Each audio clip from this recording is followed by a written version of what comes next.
Welcome to our restorative yoga practice that is preceding the Yoga Nidra practice that works with this video. So we have edited it so that you can do just the restorative sequence. And then if you wish, you can follow on with the next segment so that it is the Yoga Nidra. Or maybe you just want to do a Yoga Nidra by itself or a restorative sequence by itself. So they are set up in two separate sections in this one video, just to make things a bit more convenient.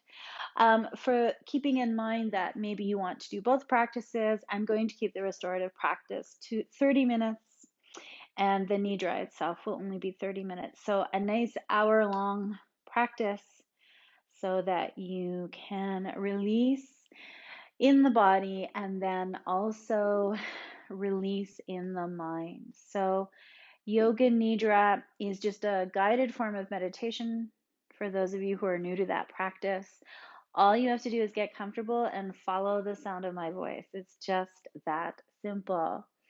So for our restorative practice, we're just going to do poses that help release tension throughout the majority of the body. You are going to need a bolster. Now, in restorative yoga, you really do need something that is very supportive because the whole idea of restorative yoga is that you completely let go and have props supporting your body so that you don't have to place any strain or stress in the body at all. You are going to need some blocks, so you would need two. And you also can use a strap for one of the postures. And the only thing you'll need to do with your strap is close off the loop. So you might want to do that just before we get started so that it's easier to do when you're in the posture. So you're going to start with a big loop and then you're going to tighten it as you see fit. So hopefully you have a yoga strap that allows you to do that fairly simply.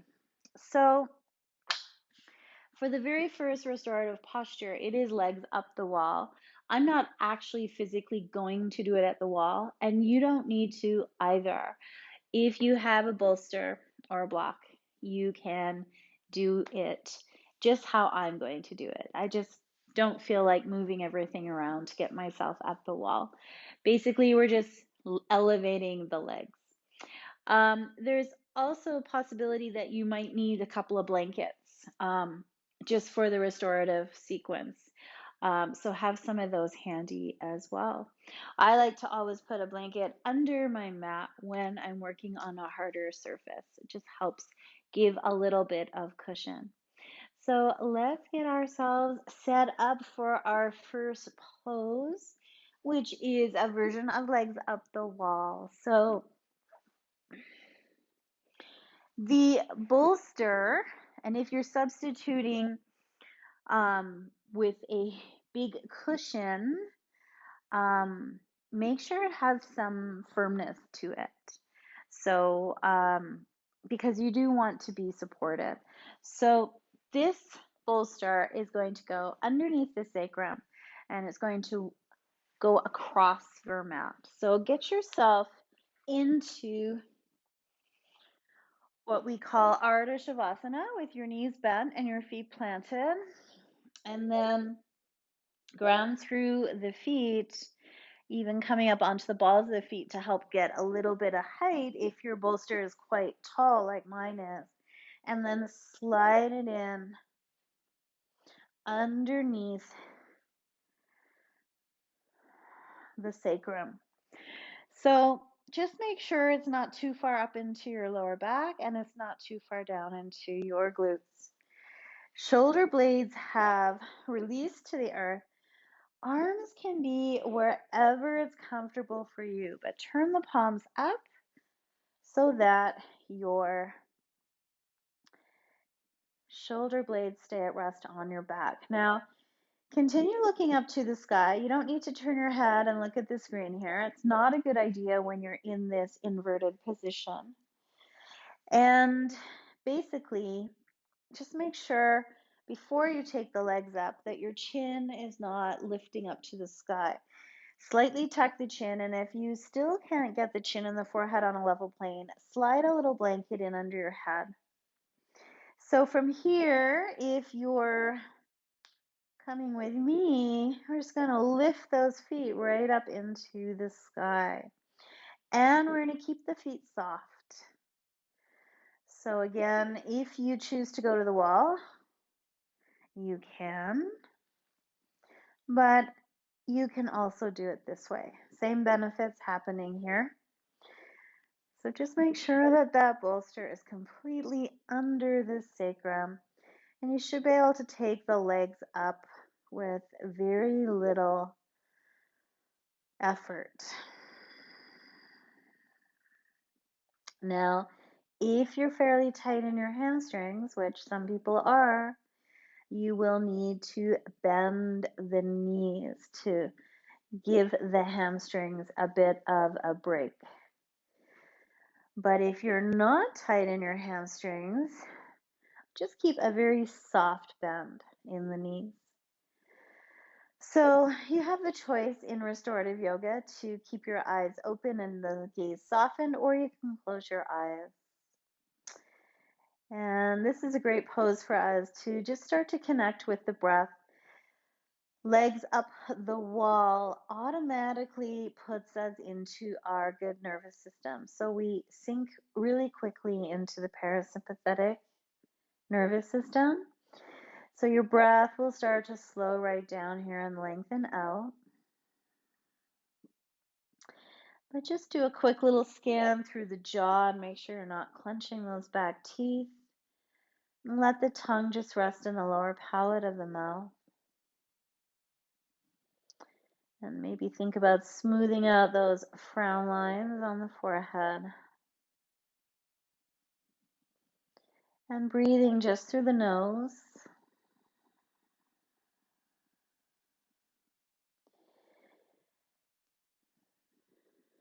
So we're just going to let the breath flow, and there's really nothing that we need to do here. That's the beauty of restorative yoga. So it's a good practice for people that are needing some healing. Maybe you have some injuries or you're recovering from something and you want to be able to connect with your breath and to quiet the mind, but you're not really able to do a lot of the more physical styles of yoga. So restorative yoga is made for people that are recovering or just needing to be a little extra careful with the body. And it's also a really nice practice to pair with Yoga Nidra because it really gets us into that state of releasing and letting go. So in Yoga Nidra, we really need the body to come to a place of rest so that the mind can then follow.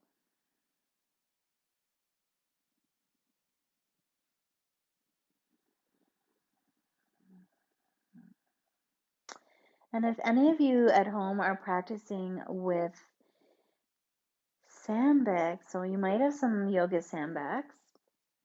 I do, but I didn't bring one out. But sometimes it's nice to place one right across the belly, and that helps us feel really grounded. So feel free to use the sandbags here in this practice if you have them.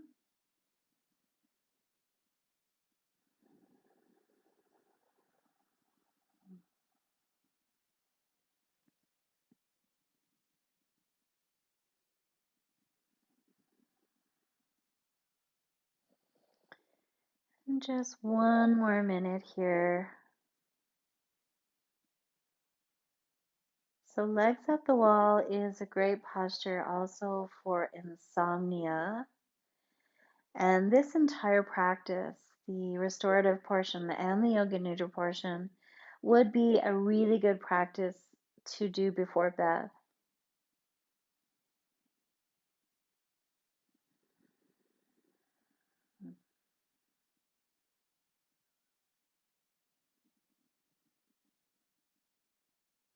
Okay, so I'm just going to start to bend through the knees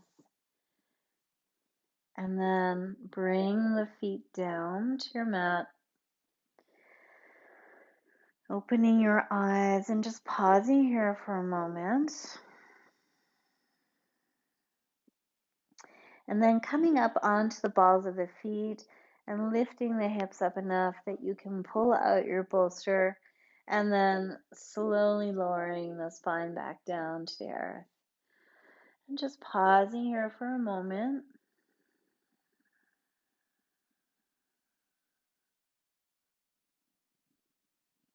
And then just roll on to whichever side is available for you. We'll just let our blood pressure stabilize here.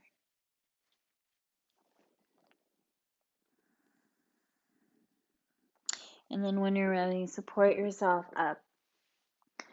So the next pose that we're going to do is often called goddess pose.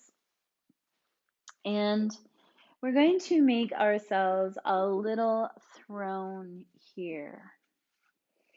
So depending on the thickness of your bolster, you may need one or more blocks to support underneath the bolster. So basically, we are making an incline.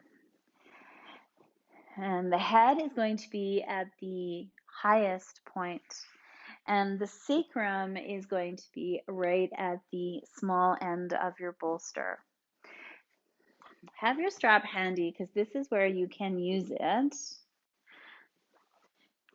So we're going to take our sacrum right to the small end of the bolster. And then if you're going to try the strap, bring it over your legs. So we're going to bring the soles of our feet together and our knees wide.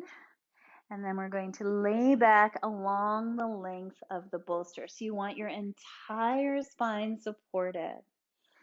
Now, this brings a fair amount of extension into your lower back, so you'll have to make sure your lower back is okay with that. And then in lieu of blocks, so some people like to place blocks in under their thighs. That's great if you have an extra set of blocks, but if you don't, you can use your strap instead. So I just bring it around mid-thigh, and then you start to tighten the strap. Oop. Helps to take it in the right direction. So tightening the strap mid-thigh, and you just tighten it enough until you feel like your thighs are supported. So what happens is you can have those knees hanging out in midair here, but you're not having to do a lot of work through your inner thigh. So you're not gripping with the muscles to stay in this position. So it's really nice. You just feel like you can let go and release. And the strap is holding you in place.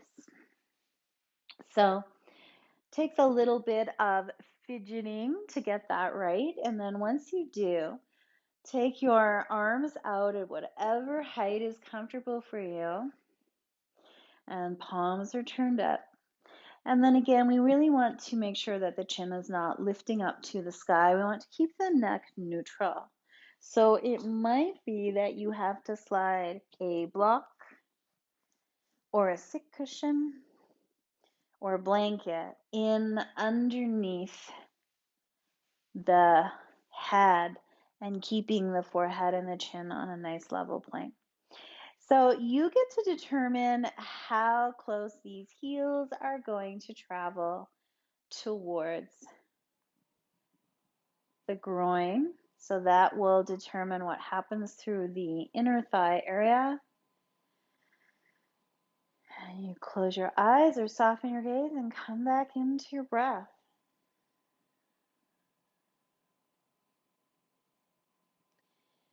So I find in these restorative postures that it's always beneficial to just do a little scan of the body once you've settled in. So maybe noticing some of those more common tension holding spots of the jaw, shoulders,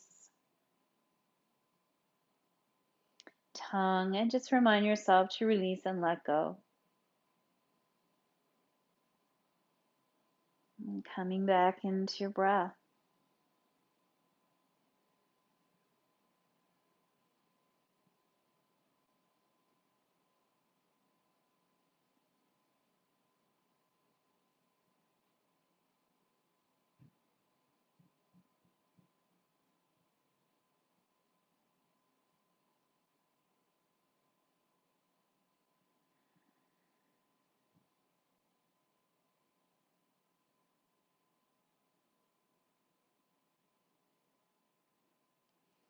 So a lot of people get confused about the difference between restorative and yin.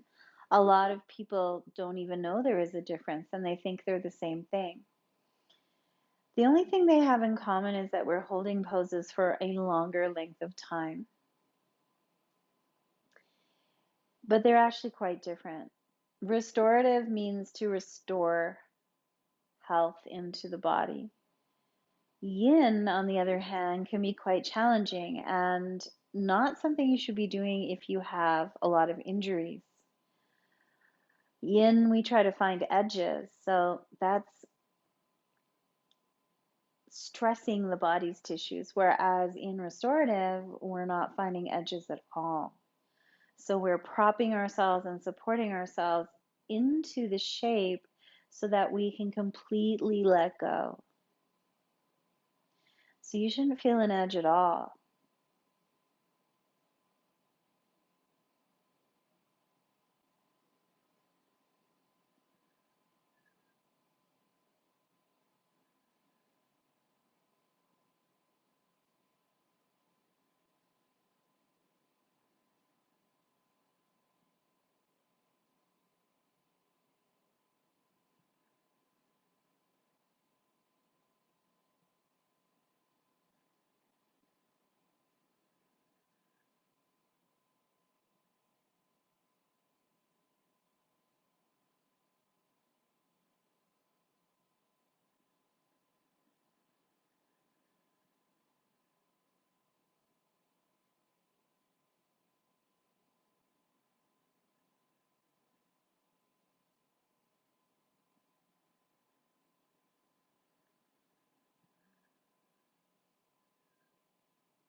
So just do another 30 seconds here in Goddess.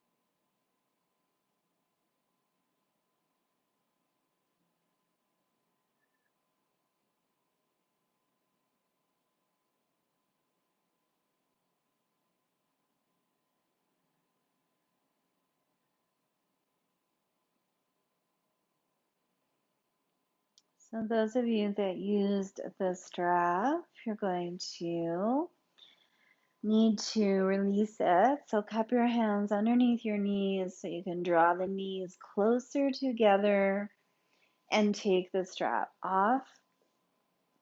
And then keep your knees touching. And let's just walk our feet wide just for 10 breaths here. I just want to counterpose those hips. that we're in quite a bit of external rotations. We're just taking them the opposite direction.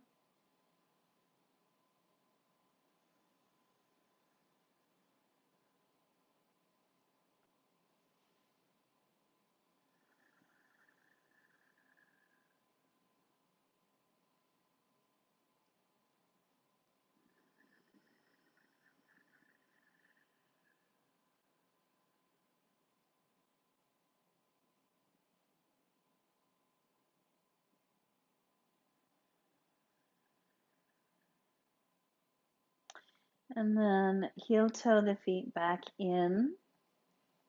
So the easiest way to come out of Goddess is just to roll over enough that you can then support yourself back up. Now, we're not going to dismantle this little throne, but we are going to take away any head cushion. And we're going to move up the body now into more of our navel. And we're going to do some twisting. So we're going to do this slightly differently than you may have twisted before. So you're going to bring your right hip to that small end of the bolster. And our legs are going actually into deer pose. So for those of you that are familiar with yin, you know that the left leg is just tucked back. And you can keep the right lower limb running along the edge of your mat. So the twist is going to come from the navel up into thoracic and through the upper body. So bringing your hands on either side of your bolster and then twisting yourself so that your chest can now come down onto the bolster. I'm going to offer you two options for the head. The easiest one would be to put the right ear down and rest here, or turn the left ear down and bring the twist right into cervical spine. So maybe start with the right ear down, especially if you're not as familiar with this pose.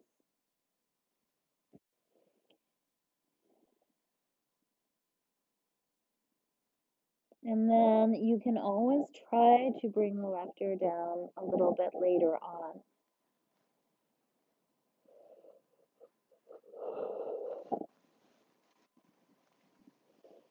So again, you should feel very supported. We're not pushing into any edges here.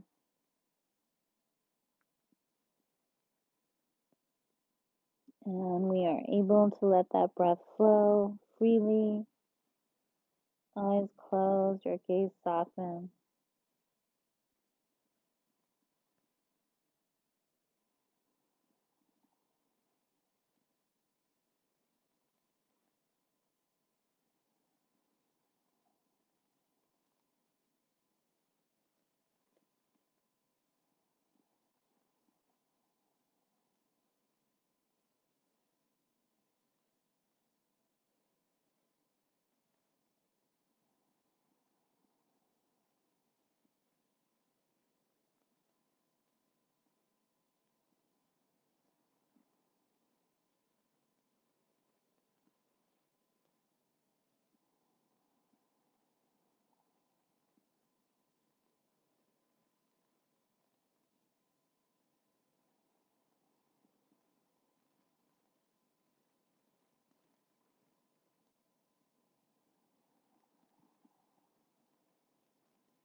So a few more breaths here, and then we're going to switch sides.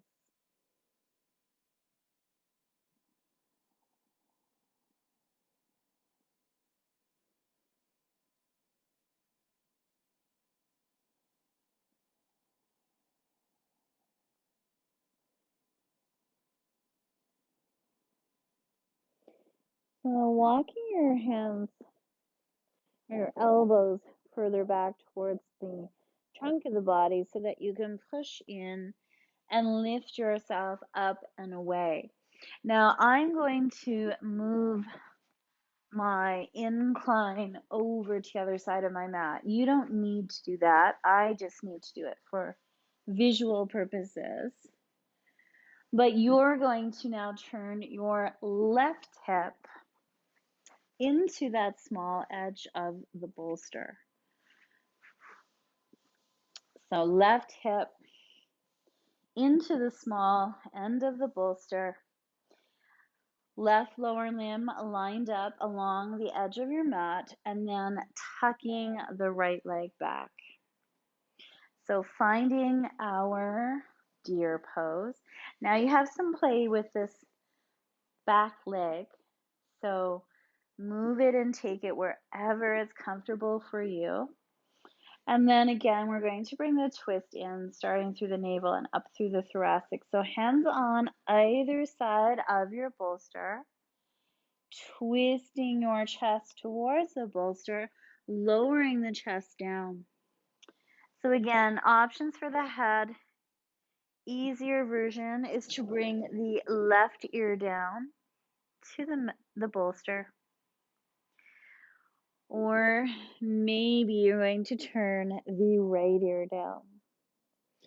And you can also have a little blanket or a sick cushion up towards the head part of your bolster if that feels more supportive in the neck.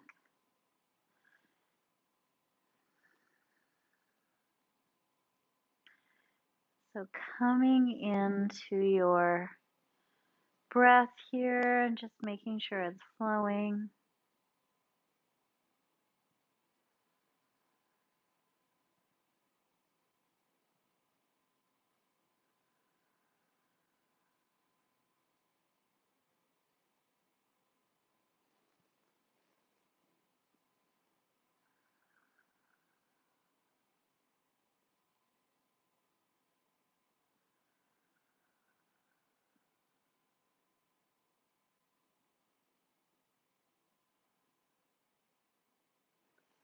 And I encourage you to play your own music at home.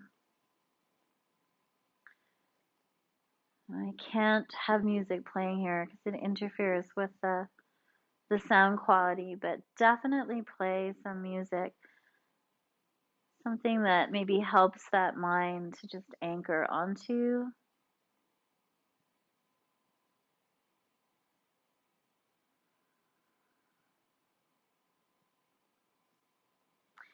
And really, you should feel so relaxed in each restorative posture that wouldn't be that hard for you just to drift off to sleep.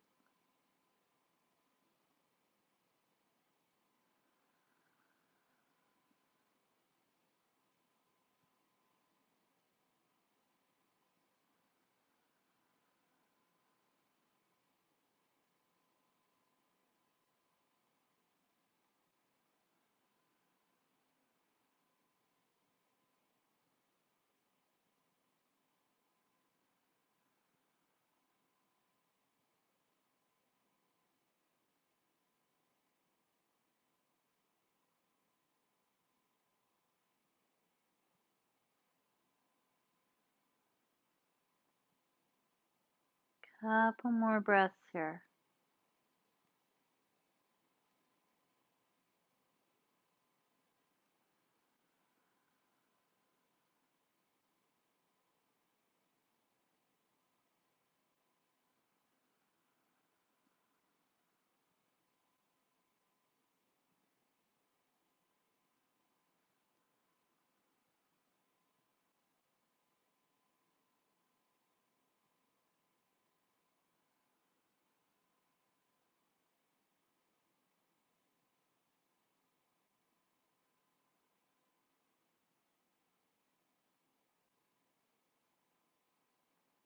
And again, just drawing the elbows back towards the body, and see you can push into your palms and lift yourself up and away. So we're going to do one more restorative posture in this sequence. You are going to dismantle this little incline now and take your bolster down onto the mat. So we're going to finish off with a heart opener. So if your lower back does not like a lot of extension and you have a fairly firm and big bolster like I do, and that's just too much for you, you can substitute with a rolled up blanket. So just roll up a blanket so that it's long enough to cover your entire spine. And that won't be as high, and you won't need to put as much extension into your lower back. So we are taking the sacrum again to the small end of the bolster and leaning all the way back. So the entire spine is supported. So make sure that your sit bones are grounded. Sometimes I see people with their butt up and lifted. It should be fully grounded. And once you're lying down, if you realize that's just a bit too much extension for my lower back, that's when you would substitute in a rolled up blanket. So the whole point of this pose is heart opening and opening up through that front body. Going to keep the legs long down your mat and relaxed unless you really feel like your lower back would benefit from the knees staying bent. So if that helps alleviate some of the discomfort in your lower back, try knees bent, stay there, and if not, take the bolster out. Also, we want to make sure again that the chin is not pointing up to the sky. If it is, and you cannot correct that by just tucking your chin, slide a little blanket or a softer sit cushion block in under the back of the head. And that's going to allow you to take that extension out of your neck. Arms out, more chest height, palms open to the sky, fingers gently curled. And back into your breath. So we finish in this sequence with our body in a place that is probably the opposite direction to how it spent a lot of its day. So we tend as a society to be very forward rounding through the upper back, and we collapse into our chest. And that affects our breathing. So our diaphragm can't have that nice free range of motion. So here's your chance to take everything in the opposite direction and open up through that heart space. Let the diaphragm have its full range of motion.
So last few breaths here.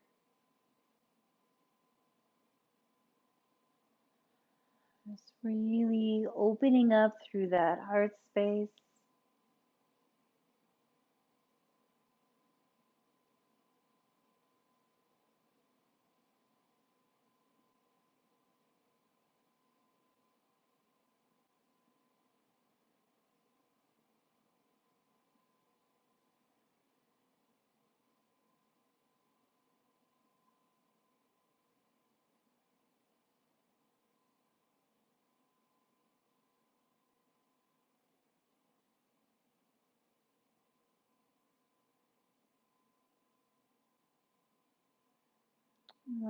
If you have the legs extended, just bend back through the knees.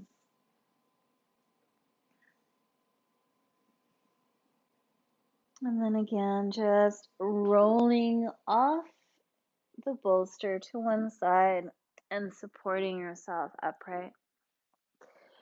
So this is the end of our restorative sequence, and we just move naturally into Shavasana. So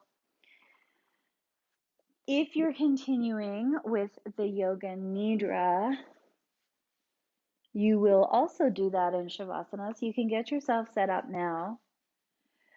And if you're finishing off this practice, then you'll just move into Shavasana, whether the legs are fully extended or you bend through the knees and keep the feet planted. If you are going into the Nidra, I want you to grab a few more things here before you get comfortable in Shavasana. You're going to need a blanket over top of your body because your body temperature will drop. Even if you're doing this on a hot summer evening, your body temperature will drop. So better to have a nice blanket over top of you. Also helps keep you nice and grounded. And then you're going to need something under your head. So either a cushion, a blanket, a pillow. You need that head to be supported because it's going to get really heavy in Yoga Nidra. And coming into a place where you are comfortable. So for some people, that might mean taking this bolster and placing it underneath the knees, or taking two rolled up blankets and placing it under the knees. And that just releases the back to the earth, arms out where comfortable. So if you're proceeding here with the Nidra, just going to get that blanket over top of you and get yourself in a nice comfortable place. And if you are just finishing off your restorative practice, you just want to come into Shavasana and encourage the body to release and let go. So do another body scan. Just check through the jaw and the tongue, and the tops of the shoulders. And just let your feet flop open, palms turned up, fingers gently curled.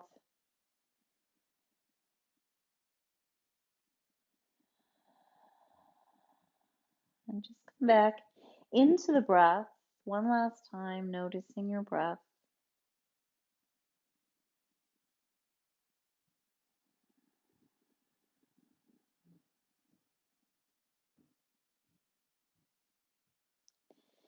And we'll just take 3 cleansing breaths here to signal the end of the practice. So inhaling through the nose.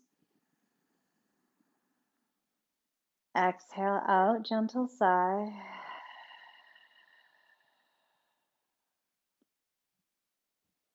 Inhale, nose.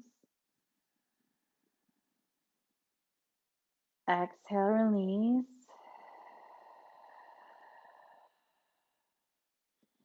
Last inhale, imagine a wave of energy moving from the soles of your feet all the way up to the crown of your head.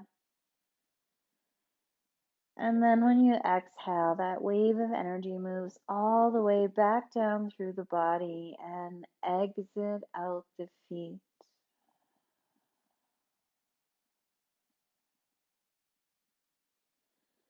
letting the body take rest, letting the mind come into stillness.